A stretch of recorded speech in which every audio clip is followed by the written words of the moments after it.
Hello দর্শক, এই মুহূর্তে আমরা এমন জায়গায় আছি যে জায়গায় একটি অসহায় লোক বসে আছে।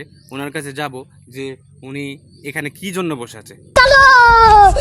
আচ্ছা ভাই, আপনি এখানে কতদিন পর্যন্ত বসে আছেন? কত 3 দিন রে ভাই। अच्छा তো আপনার বাসা কই ভাই? বলিয়ারপুর। अच्छा তো থাকেন কই? বলিয়ারপুর।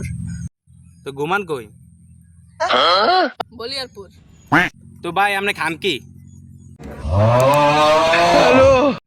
কি ভাই আপনি খান কি? আমি তো সাহস তো কম না, আমার বারবার গালি দিতেছেন। আরে ভাই আপনার গালি দিলাম কই? আমি বলছি যে আপনি খান কি? দত মিয়া জানে আনতেন বারবার গালি মারতেছেন। দূর মিয়া, আমি তো আপনার গালি দিই না ভাই, বলছি আপনি খাবার খান কি? ও ভালো করে বুঝাই কইবেন না, গত 3 দিন ধরে কিছু খাই নাই। তো ভাই আপনার বাড়িও এখানে, ঘুমানো এখানে, থাকেনও এখানে, তো খান না কি লিগা ভাই? কি সমস্যা? ভাই শখ করে বাবা মা বিয়া করে গেল, বাবা হয়ে গেছে মইরা।